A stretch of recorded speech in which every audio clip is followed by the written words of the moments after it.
ऐसा नहीं कलकत्ता में तो आपको बोलना बिल्कुल नाजायज है।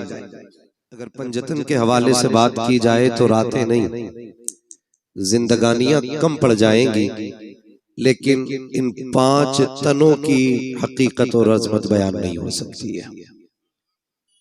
मेरा इमाम कहता है क्या बात रजा उस चमनिस्तान करम की, जहरा ने कली जिसमें हुसैन और हसन फूल। दूसरी जगह मेरा इमाम कहता है तेरी नस्ले पाक में है बच्चा बच्चा नूर का, तू है ऐने नूर तेरा सब घराना नूर का।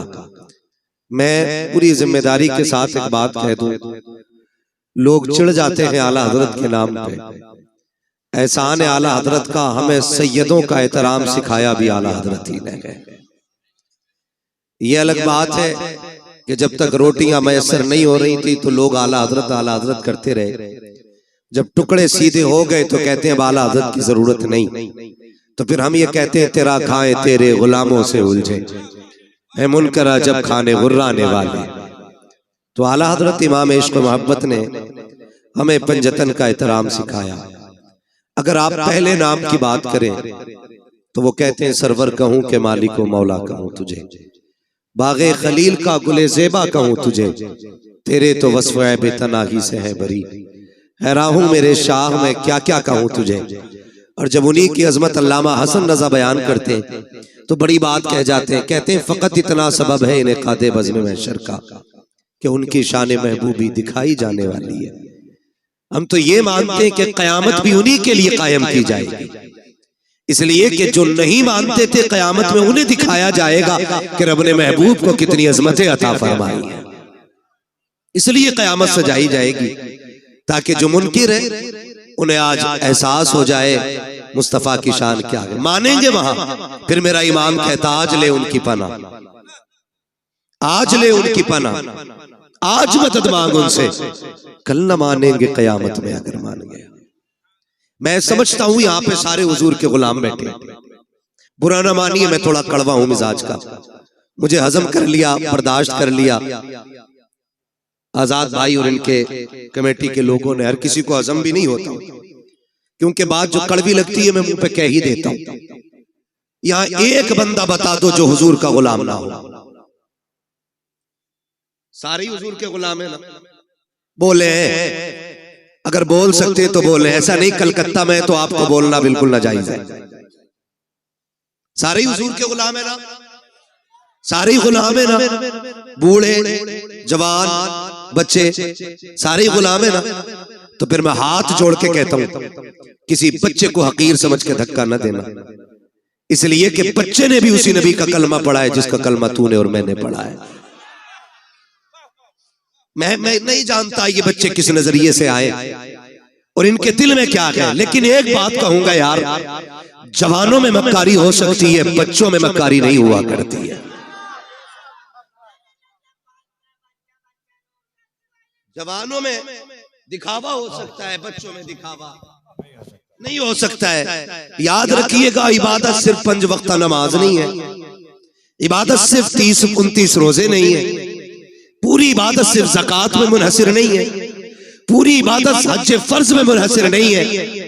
अगर इन सारी इबादतों को जोड़ा जाए तो सबका वक्त 1.5 महीने में मुकम्मल हो जाएगा, बहुत ज्यादा वक्त लग जाएगा। तो इसके अलावा जोड़ेंगे तो 2 महीने में ये सारी इबादतें मुकम्मल हो जाती हैं अगर वक्त जोड़ा जाए तो। बाकी के बचते हैं 10 महीने, उसमें भी तो कोई इबादत होगी, उसमें भी तो कोई नेकी होगी। तो समझे फर्ज इबादतें 2 महीने में मुकम्मल हो जाती हैं। एक इबादत है जिसे अखलाक कहते हैं, वो जिंदगी के हर लम्हे आपके दामन के साथ जुड़ी रहती है। अगर आपके पास ये नहीं तो फिर कुछ भी नहीं। मेरी बात कान खोल के सुन लीजिएगा, अगर अखलाक तल्ख है, अगर लहजों में कड़वाहट है, अगर ख्याल में गुरूर और घमंड है, तो फिर अल्लाह इबादतें मुंह पे मार देगा। आपकी इबादतें कम रह गई आपकी मजबूरी की वजह से, और फिर साथ अखलाक की दौलत लेके आओ, अल्लाह करीम है वो अपने करम से आपको माफ कर देगा। लेकिन याद रखें अखलाक भी बड़ी अहम दौलत है, आज ही हमारे पास नहीं है। आज इसकी सबसे बड़ी कमी हमारे पास है। आप देखे तो सही, मैं आऊं कुर्सी आलीशान ना हो तो मूड खराब हो जाता है, लोग उठ के खड़े ना हो तो ख्याल आता ये उठे क्यों नहीं मेरे लिए, इन्होंने इस्तकबाल क्यों नहीं किया मेरा, इन्होंने हाथ क्यों नहीं चूमे मेरे। फरमाया गया हुजूर की महफिल हो ना तो फिर गद्दी तलाश न कर, जगह जूतियों में मिल जा तो बैठ जा। इसलिए कि इस जमीन पे ताज वाले भी पगड़ियां उतार के आया करते हैं। ये इन महफिलों की अजमतें होती हैं, ये इन महफिलों की बरकतें होती हैं, लेकिन कड़वे इतने कि हम किसी को हजम करने तैयार नहीं, सख्त इतने कि किसी से नर्म लहजे से बात करने के लिए तैयार नहीं। ओ भाई, जिसे कोई मुंह ना लगाया करे उसे तुम मुंह लगा लिया करो। इसलिए फरमाया गया जो किसी का टूटा दिल जोड़ देगा अल्लाह उसे बेहिसाब जन्नत अता फरमा देगा। यार अच्छों से तो सब बात करते हैं ना, जिनके लहजे खूबसूरत होते हैं उन्हें तो सब सुनना चाहते हैं, जिनकी बातों में मिठास होती है उन्हें तो हर तरह बर्दाश्त किया जाता है। मजा तो तब है ना जब किसी ऐसे से बात की जाए जिससे कोई बात करने तैयार ना हो। और ये अखलाक की दौलत हमें हुजूर की चौखट से मिलती है, हुजूर की चौखट से मिलती है। कि जवान कान खोल के मेरी बात सुने, शायद मैं फ्री में जन्नत ना बांट सकूं, इसलिए कि मुझे पता है जन्नत इतनी सस्ती भी नहीं जितनी समझ रखी है। जन्नत सस्ती होती तो बिलाल कोड़े न खाते, जन्नत सस्ती होती तो करबला में 72 शहीद ना होते, जन्नत सस्ती होती तो हुजूर के चचा कलेजा निकलवाते। जन्नत मुश्किल है तभी तो इतनी कुर्बानियां दीन के लिए दी गई है। कान खोल के मेरी बात सुन लेना मेरे भाई, बस ये सोच के ना सुनना आज तक मोबाइल में सुना, आज मुंह देख ले बंदा कैसा बोलता है। मैं कुछ भी नहीं, हकीकत ये है कि ये नाज ये अंदाज हमारे नहीं होते, झोली में अगर टुकड़े तुम्हारे नहीं होते, मिलती ना अगर भीख हुजूर आपके दर से, इस शान से मंगतों के गुजारे नहीं होते। सारे हुजूर के दर का सदका है, सारे हुजूर के दर की खैरात है। मैं कहने लगा हूं जरा समझे, आज कोई किसी से 2 मिनट बात करने इसलिए तैयार नहीं कि मुझे टाइम नहीं, मैं बड़ा बिजी बंदा हूं, मजबूरी हो सकती है, बीमार है आप, तकलीफ में, कोई बात नहीं, आप फ्री बैठे लेकिन आपके पास टाइम नहीं। ये कह देते इसे कौन मुंह लगाइए तो पगला है, इससे कोई 2 मिनट बात नहीं करता। चल तुझे मदीने लेके चलूं, और मदीना शरीफ वो जमीन है जिसके बारे में मेरा इमाम कहता हरम की जमीन और कदम रख के चलना। अरे सर का मौका है हो जाने वाले, हाँ संभल कर पांव रखना हाजियो शहरे मदीना है, कहीं ऐसा ना हो सारा सफर बेकार हो जाए। भाई वो जमीन और अरब की जमीन ये उलमा जानते हैं, इतनी सख्त गर्मी होती है, अरब के लोग वहां की तपती हुई दोपहरी में दीवारों से चिपक चिपक के चलते हैं ताकि सूरज से जितना बचा जा सके उतना बच जाए। इतनी सख्त गर्मी, आज एसी का दौर है, आज पंखे का दौर है, लेकिन मैं हुजूर के दौर की बात कर रहा हूं, जाहिरी दौर की, मैं उस दौर की बात कर रहा हूं जिस दौर में खड़ा होना तो बड़ी बात है, सूरज के सामने टिकना मुश्किल था। उस दौर में अचानक एक खातून आ गई, हुजूर को इशारा किया, हुजूर सहाबा की मजलिस से उठे और जाके बात करने लग गए। थोड़ी देर नहीं बहुत देर हो गई, सहाबा कहते हम देखते रहे कब ये जाए कब ये बात खत्म हो, कब जाए कब बात खत्म हो। जानते कहते हुजूर पैर बदले बगैर उससे बात करते रहे थे, पैर बदले बगैर। आज मुझे बताइए किसकी गारंटी है जन्नती की? है कोई जो ये कहते मुझे मौत ईमान पे आएगी? है कोई जो ये कहते कब्र के सवालात से यूं निकल जाऊंगा? किसी के पास गारंटी है कि पुलसराज से यूं उड़ जाएंगे हम? पता है कि मीजान पे अमल रखे जाएंगे तो नेकी भारी होगी कि गुनाह? कुछ नहीं पता ना, तो फिर अकड़ किस बात की है, फिर घमंड किस बात का है? आज अपनों को वक्त देने का टाइम नहीं हमारे पास, 3 मिनट अपनों की बात नहीं सुन सकते। माफ कीजिएगा, ऐसे बड़े होने से कोई बड़ा होना नहीं कि आपको अपनों से मिलने के लिए नीचे उतरना पड़े। आप हमेशा इतने छोटे रहिए कि जब कभी अपनों से मिलना पड़ा करे तो कदम नीचे न लाना पड़ा करे। ये याद रखिएगा, वरना ये तकलीफें आज मुआशरे को खाती जा रही है। इन चीजों ने आज मुआशरे को तबाह कर रखा है। मुझे बताया जाए अल्लाह ने 5 भाई बनाए तो 5 बराबर तो नहीं होते ना। कोई 50,000 कमाता है, कोई 1 लाख कमाता है, कोई किस्मत से 5 लाख कमा रहा है, कोई मुकद्दर से 10 कमा रहा है। कोई 50 लाख कमा रहा है, लेकिन एक ऐसा है जो सिर्फ ठेला लगाता है। भाई वो भी नहीं कही, वो भी ठेला लगा रहा है। मुझे बताओ, एक बाप के 5 बेटे, एक 50 लाख कमा रहा है, एक ठेला लगा रहा है, बताओ कसूर किसका है? कोई कह सकता है कि ये जो ठेला लगा रहा है इसने कोई गुनाह किया था जिसकी वजह से इसको ठेला दिया गया? या जो एक साइन से 50 लाख कमा रहा है इसने कोई ऐसी नेकी की थी कि इसके एक साइन से 50 लाख पैदा होते चले जा रहे? ऐसा तो नहीं होगा ना। जब सारे ही अल्लाह के बंदे हैं तो फिर ये फर्क किस लिए? तो फरमाया गया, याद रखना, खुदा किसी से लेके आजमाता है और खुदा किसी को दे के आजमाता है। किसी से लेके आजमाया जाता है, किसी को बोले, किसी को दे के आजमाया जाता है। तेरी मेरी खुराक कितनी? 1 रोटी, 2 रोटी, 3 रोटी, 5 रोटी, 10, बस। अगर बंदा कमा रहा है 50 रोटियों का तो फिर सोचना तो बनता है ना कि मेरी खुराक तो 10 रोटी थी, अल्लाह ने 50 का पैसा क्यों दिया? अगर ये ख्याल आए, फिर मुड़ के रिश्तेदारों को देखो, फिर मुड़ के खानदान को देखो, फिर पड़ोस को देखो, फिर लोगों की जरूरतों को समझो।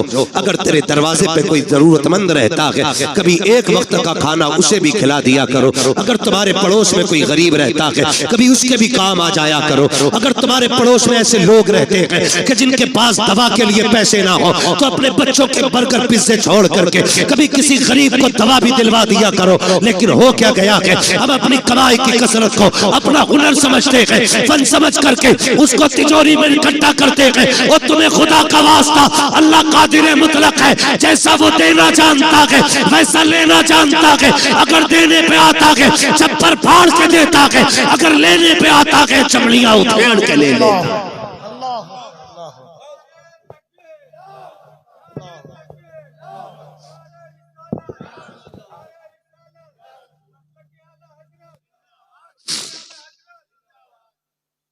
ये सबसे ज्यादा जरूरी है कि हम अपने पड़ोसी के दर्द को समझें, हम अपने जरूरतमंद भाई को देखें। कसम खुदा की ये बहुत बड़ी नेकी थी, लेकिन नहीं जी, आज तो बोटी अपने घर खाता है और खिलाल पड़ोसी के सामने जाके करता है। क्यों? कि आज पाए तोड़ के आ रहा हूं, आज पाए तोड़े, आज मैंने चिकन खाया, आज मैंने मटन खाया। इस्लाम क्या कहता है? मेरे नबी ने फरमाया, तुम्हें इजाजत नहीं है कि तुमने अगर हड्डी वाला गोश्त खाया हो तो अपने दस्तरखान की हड्डी अपने दरवाजे पे डालो। कहीं ऐसा ना हो तुम्हारे पड़ोस में कोई गरीब रहता हो और उसके बच्चों की निगाह हड्डियों पे पड़ गई और उनका दिल अगर कह गया काश हम भी गोश्त खाते, और बच्चों के बाप की हैसियत नहीं हुई गोश्त खिलाने की, तो फरमाया गरीब का दिल टूट जाता। हमारा इस्लाम तो पड़ोसियों के सामने हड्डी डालने की इजाजत नहीं देता। हम तो खिलाल इसलिए करते हैं ताकि मेरे चर्चे होने चाहिए, इसके दस्तरखान का आला खाना होता है, इसके बच्चे अच्छे से अच्छे खाया करते हैं। वो तुम्हें खुदा का वास्ता हुजूर के दिए हुए दीन को समझने की कोशिश करें, पहचाने हमारा तरीका क्या होना चाहिए। आज हालात ये है कि नामवरी के लिए हम करोड़ों रुपए बेटों की शादियों में तो उड़ा दिया करते हैं, लेकिन जरूरतमंद लोग जाकर के हॉस्पिटल में देखो 2-2 रुपए की दवा के लिए तरसते रहते हैं। काश उन्हें वक्त पे पैसा मिल जाता, शायद किसी को हार्ट की गोली मिल जाती, किसी का ब्रेन हेमरेज होने से बच जाता, किसी की किडनी बच जाती। लेकिन करे क्या, हमें सिर्फ अपना नजर आया, इसलिए कौम का बेड़ा गर्क होता जा रहा है और हमने सारी जन्नत सिर्फ मस्जिदों में जाके ढूंढी है। और तुम्हें खुदा का वास्ता मस्जिदों में भी जाया करो, लेकिन कभी कभी हॉस्पिटल चले जाया करो। हो सकता है तेरे 100 रुपए से किसी गरीब की जान बच जाए। खुदा की कसम, अगर ऐसा हो गया काबे वाला भी राजी हो जाएगा, मदीने वाला भी। नारे तकबीर, नारे रिसालत, फैज़ाने पंजतन कॉन्फ्रेंस। सुभान अल्लाह। ये एक रस्म चल रही है, और अगर पहली बात तो करते ही नहीं, और करते भी ये तो जलील करते हैं, जलील करते हैं, जलील। मैं 2-3 फोन मोहम्मद अली भाई आए कि आपको बुलाना चाह रहे हैं। क्यों? कहा हम इज्तिमाई शादी करेंगे इस बार। इज्तिमाई शादियां करें, अच्छी बात है, लेकिन कुछ अगले ही दिन ना, जिस दिन इज्तिमाई शादी थी, फोन पे अब तो सारी खबरें चलती फोटो आ गया अखबार, 20 बच्चियां दुल्हन बनी, उन 20 बच्चियों के फोटो थे। मैं पूछना चाहता हूं, ये जो इज्तिमाई निकाह की लोग रस्में करते हैं ना, रस्में क्यों? ताकि किसी गरीब का भला हो जाए, यही तो नियत होती है ना? बोले हैं और होनी भी चाहिए, लेकिन आप फोटो देखो ना, कसम खुदा की एक बच्ची का मुंह पर नहीं था उठा उठा। आप हमें बताएं, कभी किसी गरीब को जलील करने से पहले हमें ये ख्याल क्यों नहीं आता कि इसी लाइन में कल मेरी बेटी भी तो हो सकती है? आज जो ये गरीब लड़के दूल्हा बने हैं, इसमें मेरा बेटा भी तो हो सकता है। क्यों नहीं सोचते हम? अल्लाह के लिए बईद नहीं, समझे जरा, सोचे। अल्लाह कादिर मुतलक है। अगर किसी की बात ना गवार गुजर जाए ना, तो जब वो जमीन में घुसेड़ता है ना, तो कोई बचाने वाला नसीब नहीं होता है। हुए नाम वर्बे निशा कैसे कैसे, जमीन खा गई आसमां कैसे कैसे। आज अखलाक नहीं हमारे पास। पहली बात तो मदद करने तैयार नहीं, और करते भी हैं तो जलील करते हैं हम, जलील करते हैं हम। आ रहा है रमजान शरीफ का महीना, बटेंगे इफ्तारियां अमीरों की चौखट पे, लगेगी लाइन गरीबों की गुर्बत का बनेगा तमाशा। बच्चियों को 2-2 घंटे धूप में बैठाया जाएगा, बेवाएं आके सुबह से लाइन में लग जाएंगी।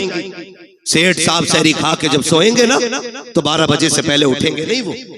उस लाइन में कितनी गरीब बच्चियां बैठे बैठे थक गई, इस अमीर सादे हरामखोर को क्या पता। मत बांट ऐसी इफ्तारी, नहीं चाहिए तेरे घर का ऐसा राशन जो किसी गरीब की गुर्बत का तमाशा बनाए। बटेंगे कपड़े गरीबों को, कोई कहेगा सेठ साहब की तरफ से इफ्तारी का पैकेज है, कोई कहेगा फला अमीर की तरफ से इफ्तारी का इंतजाम है, कोई कहेगा फला की तरफ से ये सहरी का इंतजाम है। तुझे क्या पता है? तुम जानते हो, हमने देखा है जब किसी गरीब को इफ्तारी का सामान दिया जाता है या सहरी के पैकेज दिए जाते हैं, उन माओं के साथ छोटे बच्चे भी आया करते हैं, उन माओं के साथ ना समझ बच्चे भी आते हैं। लेकिन इतना तो वो भी समझते हैं कि हमें गैरत आ रही है। एक तस्वीर, एक वीडियो देखी, कसम खुदा की पैर के नीचे की जमीन निकल गई। कफील भाई, अल्लाह किसी को इतना अमीर न करे कि जो वो गरीब की गुर्बत का तमाशा बनाए। तो बच्चे भूखे खड़े थे, किसी ने देने के लिए कुछ उनकी तरफ हाथ बढ़ाया, जब बच्चों ने लेने के लिए हाथ आगे किया, एक बच्ची की निगाह कैमरे पे पड़ गई। बहन भाई खड़े थे, जैसी कैमरे को देखा, बहन ने उस तोहफे से हाथ पीछे कर लिए। छोटे छोटे बच्चे थे, मुंह मोड़ के चले गए। मैं सोचने लग गया, या अल्लाह, इन बच्चों को भी गैरत आती है, लेकिन इन बेगैरतों को गैरत क्यों नहीं आई? जब बच्ची के सामने कैमरा आया, उसने मुंह फेर लिया और उसने ये सोचा होगा हम फाके तो रह सकते हैं, लेकिन इज्जत का सौदा नहीं करेंगे। खुदा के वास्ते किसी की इज्जत को पामाल ना करना। अगर देना है रात के अंधेरे में देना, अल्लाह तेरी कब्र के अंधेरे को उजाले में बदल डाले। अरे बहुत अच्छा मुफ्ती साहब, वाह वाह वाह वाह वाह वाह वाह। नारे तकबीर, नारे रिसालत, फैज़ाने पंजतन कॉन्फ्रेंस। सलामत रहो आप लोग। मैं एक बात कहना चाहता हूं, हम नेकी करते तो तमाशा बनाते। चलो फैजान पंजतन कॉन्फ्रेंस है, इमाम हसन रज़ी अल्लाह ताला अन्हु को जब गुस्ल दिया गया, आपकी जब कमीज उतारी गई, तो आपकी कमर पे, पुश्त पे, ये पीठ पे, मतलब पीठ पे आपकी ना काले निशान थे, काले धब्बे। लोग बातें करने लग गए, ये तो बड़े शहजादे, ये तो नूर वाले लोग हैं, कमर पे काले धब्बे क्यों? जब ये बातें हुई ना, तो आपके गुलाम थे, कहने लगे वादा किया था आका ने कि किसी से बताना मत, लेकिन आज इज्जत की बात आ गई तो बोलना पड़ रहा है। कहा तुम बताओ, कहा इल्जाम न देना, गलत न सोचना, ये कोई ऐब के धब्बे नहीं, ये वो धब्बे जब सारी दुनिया सो जाती थी तो इमाम हसन नाज की बोरी कमर पे रख के यतीमों के दरवाजे पे पहुंचाने के लिए जाया करते थे। और आपके विसाल के बाद ये राज खुला कि 100 बेवाओं का चूल्हा इमाम हसन के दरवाजे से चला करता था। 100 यतीमों का चूल्हा इमाम हसन की चौखट से चलता था। एक दिन ना आपके शहजादे ने कहा अब्बा ये बोरी मैं पहुंचा दूं? फरमाने लगे ना बेटे, ये किसी का राज है, राज रहने दे। उन्होंने अपने बच्चों से भी राज नहीं खोले। आज हम तमाशे बना देते हैं, तमाशे बना देते हैं, जलील करते हैं। पैगंबर का अखलाक देखे, हुजूर के इस अखलाक ने पूरी दुनिया में इनकलाब पैदा किया। आज भी कसम खा के कहता हूं, मैं खुल के कहता हूं, हमारी नमाजें देख के कोई मुसलमान नहीं होगा, हमारे हज देख के मुसलमान नहीं होंगे लोग, हमारी ज़कात देख के मुसलमान नहीं होंगे। अगर अखलाक हुजूर वाले हो जाएं तो आज भी लोग कलमा पढ़ना शुरू कर देंगे। आज भी अखलाक की जरूरत है, अच्छे अखलाक की, जो हमारे बीच नहीं है। ये मत समझना मैं नमाज को हल्का कर रहा हूं, मैं नमाज ये कहना चाह रहा हूं नमाज पढ़ो ना पढ़ो, नहीं, नमाज दीन का सतून है। ये कर्ज है, ये तो पढ़नी पढ़नी है, ये तो हर हाल में अदा करनी है, ये तो पढ़ के ही मरना है। मगर साथ जो करना है ना, वो ये भी रखना है। अखलाक बड़ी चीज है। कसम खा के कहता हूं, माफ कीजिए, मैयतें होती हैं यहाँ, बोले डर क्यों रहे हो? कहोगे हाँ तो मर थोड़ी जाओगे। लोग मरते हैं कि नहीं? देखे जनाजे, आपने देखा होगा जब बंदा मर जाता है घर के आगे कुर्सियां पड़ती, बीच में कुर्सी यतीमों के चचा की होती है। चचा होता है तो ताऊ की होती है, बीच में कुर्सी डाल के बैठता है। लोग आते ताजियत के लिए। माफ कीजिएगा बहुत कड़वा बोल रहा हूं, शायद आपके मिजाज के मुताबिक ना बोल रहा हूं, लेकिन मेरा उसूल है, मैं आईना हूं, दिखाऊंगा दाग चेहरे के, जिसे खराब लगे सामने से हट जाए, मसला ही कोई नहीं। आज हमारी कंडीशन ये है, जब कोई यतीम हो जाता है तो सगा चचा यतीमों का कुर्सी डाल के बैठता है। इधर यतीम बेटी बैठी होती है, इधर यतीम बेटा बैठा होता है, और यूं गले में हाथ डाल के आज बैठा है, तसल्ली दे रहा है उसको, तसल्ली दे रहा है। लोग आके कहते हैं, लोग कहते हैं यही ये बच्चे मरने वाले थे, तो बच्चे आने वालों का मुंह देखते हैं, फिर रोने लग जाते हैं। फिर चचा हाथ रख के कहता ना, बाप चला गया है, चचा मौजूद है। बहुत अच्छे लगे ये वादे, बहुत अच्छे थे ये लहजे। जब कभी यतीम का माथा चूमा जा रहा था, जब कभी यतीम को सीने से लगाया जा रहा था, लेकिन किसे पता था कि ये सिर्फ दिखावा है, ये सिर्फ नामो नमूद है। आज तीजा है इसलिए चचा की करवट में यतीम बैठा है, आज 40वां है इसलिए चचा की गोद में यतीम बैठा है, ताकि रिश्तेदारों को पता चल जाए ये जो भाई है ना, ये अपनों से बड़ा प्यार करता है। लेकिन 40वें के गुजरने की देर होती है, जब वही यतीम बच्चे अपने घर की भूख की शिकायत लेकर के, अपने चूल्हे की ठंडे होने की शिकायत लेके सगे चचा के दरवाजे पर आते हैं, और सगे चचा से कहते हैं चचा आज 3 दिन हो गए घर में कुछ पका नहीं है, माँ दाल रोटी बनाती रही है, आज चचा दाल भी खत्म हो गई है। पहली बार चचा दे देता है, दूसरी बार दे देता है, लेकिन जब तीसरी बार यतीम आके कहता है चचा आज 3 दिन से कुछ नहीं खाया है, फिर यही चचा कहता है कि मैं तुम्हारे लिए तो नहीं कमा रहा हूँ, कहाँ से लेकर के आऊं। और कई बार तो इतने जालिम होते हैं भाई, जो सगे भतीजों से कहते हैं तुम्हारा बाप मर गया, तुम्हें हमारे ऊपर छोड़ के चला गया है, खुदा के वास्ते कभी यतीमों को ताने ना देना, अगर देने हो तो कभी गले से ना लगाना, इसलिए कि हम जानते हैं यतीम गैरत वाले होते हैं। ये जो तुम्हारे दरवाजे पे आते हैं इसलिए नहीं आए कि इन्हें बेगैरती लेकर के आई है, ये तो इसलिए चले आए तूने उस दिन सर पे हाथ रख के कहा था भतीजे कभी जरूरत पड़ जाए तो दरवाजे पे आना, कभी कमी महसूस हो बाप की तो मुझे आवाज दे लेना। आज धक्के ना दे, या तो कल सीने से ना लगाता, या आज धक्के ना दे। तुझे क्या पता यतीमी का दर्द क्या होता है, तू क्या जाने बाप की जुदाई का दाग क्या होता है। उनसे पूछो जिन्होंने बाप को कब्रिस्तान पहुंचा दिया है। खुदा की कसम जब ईद आती है जमाना हंसता है, यतीम रोया करते हैं। जब बकरीद आती है जमाना मुस्कुराता है, यतीम रोया करते हैं। खुदा की कसम सेगरा बंधना बड़ी बात है, अगर बाप ना हो जमाना मुस्कुराता है, यतीम रोया करते हैं। तुम्हें क्या पता यतीमी दाग क्या है, यतीमी कहते किसे है। आ तुझे कहानी बताऊं, मुस्तफा जाने रहमत का दौर है, ऐलान नबूवत का इब्तदाई हिस्सा है। आक़ा करीम ने ऐलान नबूवत किया है, अल्लाहु अकबर, इस्लाम हक़ानियत की बुनियाद पर फैल रहा है। उसी दौर में मक्के की धरती पर हाल ये था कि जहां जमीन भी पत्थर की थी, लोगों के दिल भी पत्थर के थे, कोई किसी के दर्द को समझने तैयार ना था। हालात बड़े नागुफ्ता भी थे। उसी दौर के अंदर एक बच्चा खुदा की कसम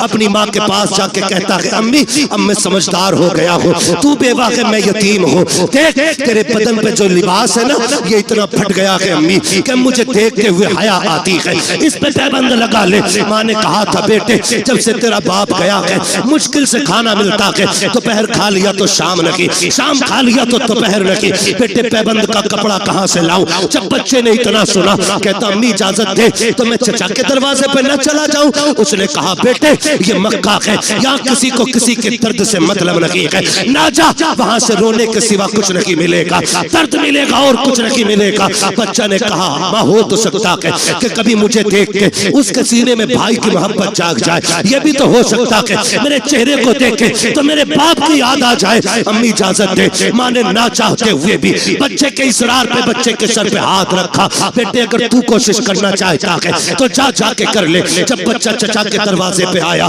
दरवाजे पे दस्तक दी, अंदर से चचा निकला, देखा भतीजा खड़ा है, कहा कैसे आए हो। उसने हाथ जोड़ के कहा, देख आज तक वाकई में कट गई, हमने कभी रोटी नहीं मांगी, हमने पूरी जिंदगी काट दी, आज तक तुझसे सवाल नहीं किया। चचा एक मोहताजी ले आई है, मजबूरी में आना पड़ा है। कहा कौन सी मजबूरी। कहा मेरी माँ ने जो कपड़े पहन रखे हैं वो इतने फट चुके हैं कि बदन जगह जगह से दिख रहा है, इसलिए आया हूँ, एक चादर दे दे ताकि माँ का बदन छुप जाए। जैसी इतनी बात बच्चे ने कही है, चचा ने धक्का दिया, कहा तेरा बाप मेरे ऊपर बोझ बना के गया था, नहीं है तुम्हारे लिए एक फूटी कौड़ी भी।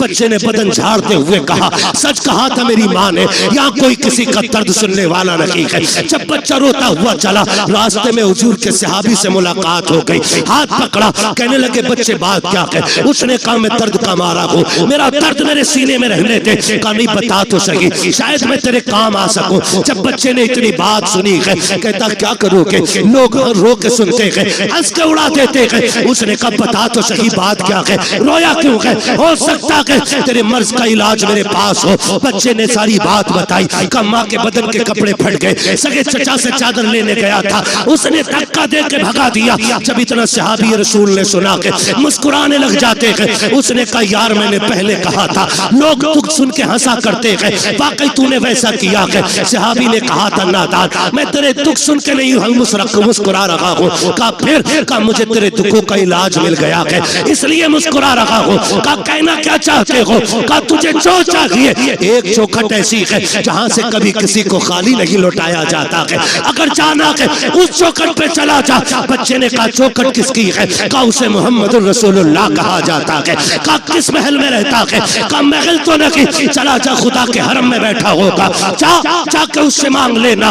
बच्चा माँ का फरमा बरदार था, उसने कहा ऐसे नहीं जाऊंगा, पहले माँ से इजाजत लूंगा। अब बच्चा घर आया है, कभी रो रहा है कभी मुस्कुरा रहा है। माँ ने हाथ पकड़ के कहा था, ओ बेटे बात क्या है, चादर नहीं लाया और रो क्यों रहा है, हंस क्यों रहा है। बच्चे ने कहा था माँ जब चचा का सितम देखता हूँ तो रोना आता है, लेकिन एक सखी की खबर सुनता हूँ तो मुस्कुराना आ जाता है। कहा बेटे कहना क्या चाहते हो। कहा एक सखी का पता मिला है, सुना के वहां से कोई खाली नहीं जाता है, अगर माँ इजाजत दे तो उससे चादर मांग लाऊं। माँ ने कहा बेटे क्या नाम है उसका। कहा उसे मोहम्मद इब्ने अब्दुल्लाह कहा जाता है। माँ ने कहा ना बेटे उसकी चौखट पे न जाना, सुना के जो उससे बात कर लेता है उसी का हो जाता है, सुना के जो उसे देख लेता है उसी के गीत गाने शुरू कर देता है। और सुना ये भी है कि जो उसके पास जाता है वो उसे कलमा पढ़ा के छोड़ता है। जब बच्चे ने इतना सुना, कहा था अम्मी तेरे सर की कसम खा के कहता हूँ, इजाजत दे मैं तेरा लाल हूँ, मैं कलमा नहीं पढ़ूंगा,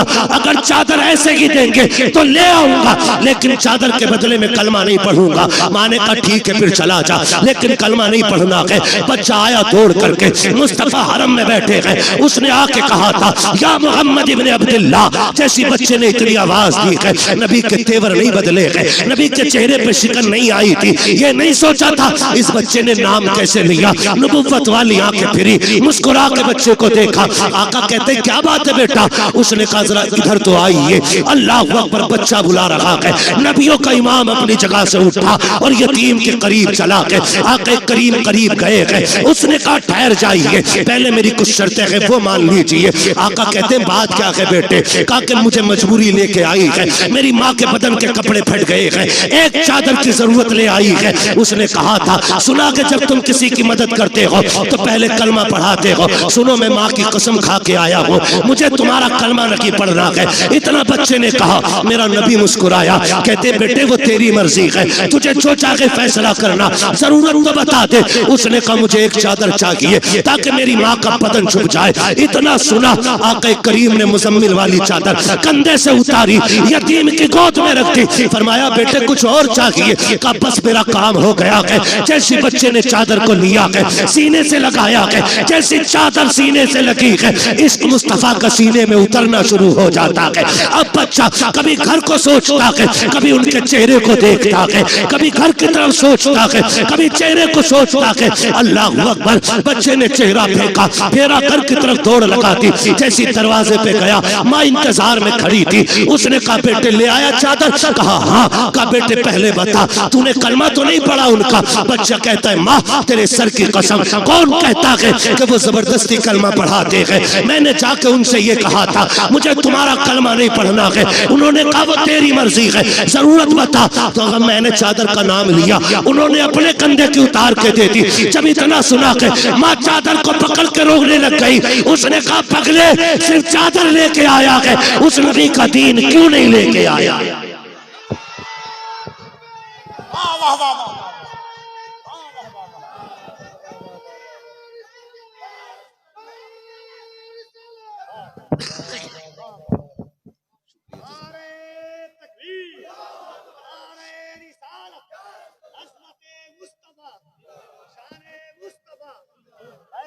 पंजतन कॉन्फ्रेंस। उस्मान ने कहा था पगले काली चादर लेके आया, उस नबी का दीन क्यों नहीं लेके आया? माँ मैं तेरा फर्माबरदार, तूने कहा था ना कलमा नहीं पढ़ना है। उसने कहा चल उस नबी की चौखट पे लेके चल, तू नहीं मुझे भी लेके चल। और जब माँ बेटी की उंगली पकड़ के हरम की चौखट पे आई, फिर बच्चे ने आवाज दी। हुजूर ने मुड़ के फिर देखा, आका करीम ने पूछा और क्या चाहिए? बरेली से आवाज आती, आता है फकीरों पे उन्हें प्यार कुछ ऐसा, खुद भीख दे और खुद कहे मंगते का भला हो। मंगता तो है, मंगता को इन शाखों में दिखा दो जिसको मेरे सरकार से टुकड़ा ना मिला। आका कहते और क्या चाहिए? हाथ जोड़ लिए बेवा ने, आना आमीना के लाल, आ तेरे कदमों पे जान निसार करूं। हुजूर आ गए, क्या बात है? का सिर्फ चादर न दे, अपने दामन में जगह दे दे, अपने दामन में जगह दे दे। हुजूर फरमाते ऐसी क्या जल्दी आ गई? उसने कहा जहां अपने ठुकरा देते हैं वहां तूने सीने से लगाया है, वहां तूने सीने से लगाया है। उस औरत ने कहा था महबूब अब जीना है तो तेरे कदमों में जीना है। ओ यार मैं कहना चाहता हूँ जब ये अखलाक हमारे लोग देखेंगे, इंशाअल्लाह कल भी दीन बढ़ रहा था, फिर से बढ़ना शुरू हो जाएगा इंशाअल्लाह।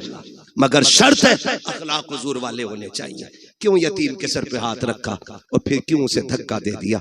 मेरा नबी तो गैरों के सर पे हाथ रख रहा है, गैरों के सर पे हाथ रख रहा है। आता है फकीरों पे उन्हें प्यार कुछ ऐसा, खुद भीख दे और खुद कहे मंगते का भला हो। अभी सुना नहीं शेर के अंदाज में कहा था,